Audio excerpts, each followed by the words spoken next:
It's doable. We'll give it another try now, I guess.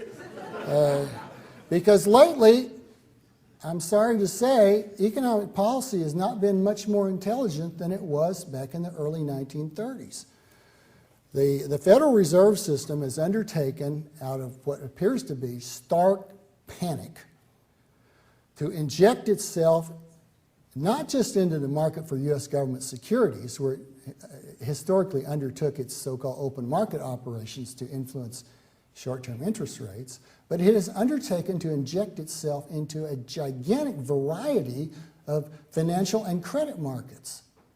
It'll go out and buy securities from commercial paper dealers, from securities dealers, from people that make student loans. Oh, I should let them off on that, I guess.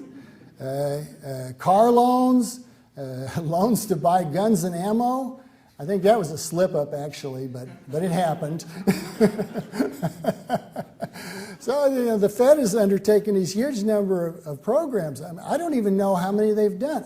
I've been looking for compilations for months, so I get a kind of encyclopedic collection of what the Fed has done. I keep finding new ones that I didn't know about before. I mean, they're everywhere. They're everywhere. So the Fed used to own these multi-billions of dollars worth of U.S. government securities. That was the asset side of its portfolio, so-called. Now they've given away or sold most of those U.S. government securities, and instead they've purchased to replace them and add enormously to them in nominal value all these junk bonds of various sorts. Crappy securities, toxic things. Ooh, don't touch those securities. They're poison. That's another odd metaphor, isn't it? Toxic securities. I can understand if a security is worthless. That's how we normally think about securities. What price will they fetch? But toxic? My goodness, that sounds horrible. One of the things I enjoy in my spare time is metaphors. So I spend a lot of time looking at political lingo and economic policy-making lingo because it's all used to engage the emotions and to distort people's thinking about substantive matters. And you can learn a lot from looking at the terms people choose to express themselves in this area. But the Fed, as a result of acquiring all these junk securities, it's built up bank reserves to a level more than twice as great as they were last August of 2008. It did that in 5 months' time. Between August 2008 and January of 2009, the Fed more than doubled the monetary base of the United States. Okay? What had taken over 2 centuries to build was doubled in 5 months. Hey, the sky's the limit, right? And in fact, they're still talking about doing more along those lines. Right now, they're having those talks, thinking about new programs for the Fed to go out and be the lender of first resort. Because think about this. If you're selling crappy securities, do you want a low price in the market or do you want a high price from the Fed? That's a no-brainer. And so a lot of people, having enough brains, not to get themselves into this trouble, that's true, they weren't that smart, but having enough brains to see that getting something for nothing from the Federal Reserve System is still worth doing, are doing it. And these so-called toxic securities, which the government says are clogging up the markets because nobody knows their value. Well, how would anybody find out their value? If everybody has a perfect incentive to sit waiting for the government to buy them for vastly more than they're actually worth. They got that much of an idea of what they're worth. Okay? And you tell me all those MIT PhDs can't figure out what these derivatives are worth? Nonsense. They told us all about these securities before. They're the ones that built all these derivatives, credit default swaps and the rest of us. And they built them in such a way that they could not fail. Well, they just forgot 1 or 2 things, I guess. But Anyhow, these are bright guys. They could figure out how much to bid for securities. But they're not doing it because everybody's waiting to be bailed out for the government. And the government has proven that it stands ready to bail out anybody and everybody with a lobbyist. With a lobbyist. One of the bright spots I've read about in the recent economy is upscale hotels in Washington, D.C. You know, those places the lobbyists occupy. They've been doing grand in the last 6 months. Hard to get in there. It's cheek by jowl with those, those guys.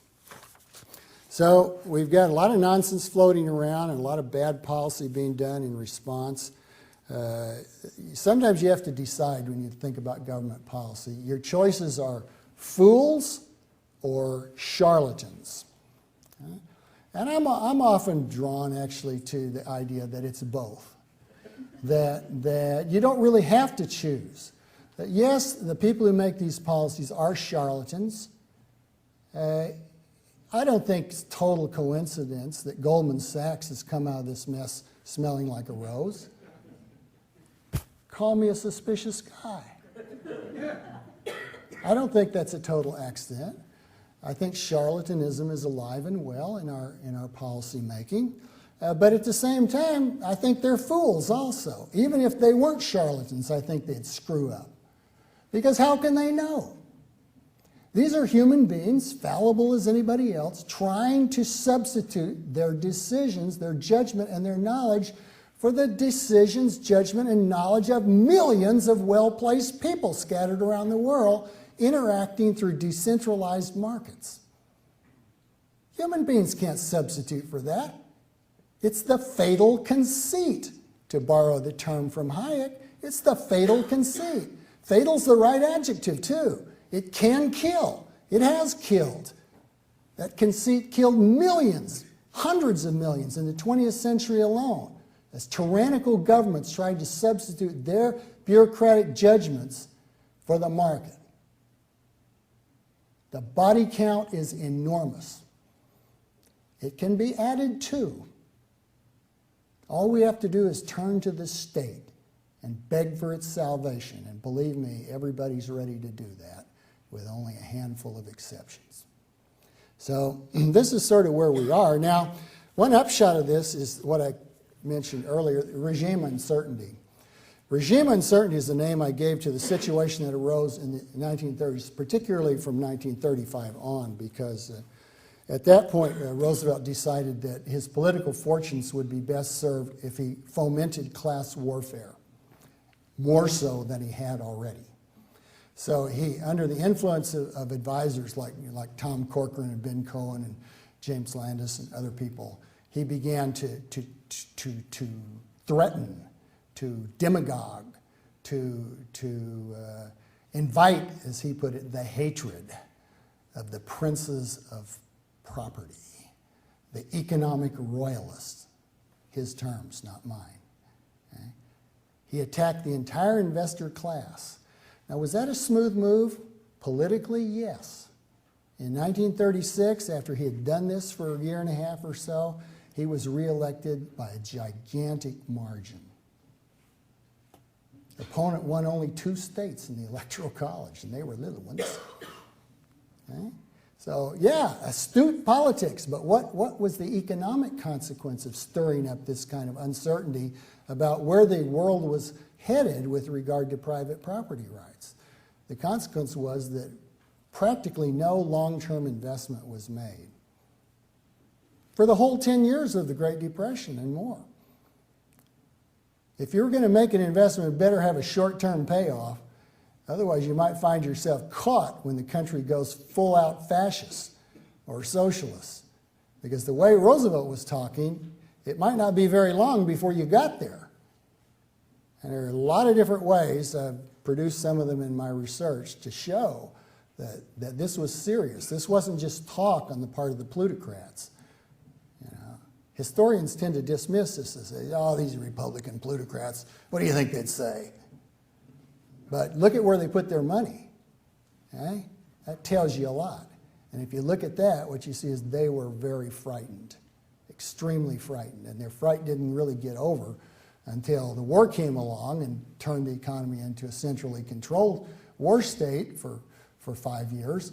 And then when the war ended and the war controls came off for the most part, once again, these investors were willing to come out, Roosevelt dead, New Deal in retreat, and make long-term investments. So the economy prospered at that point.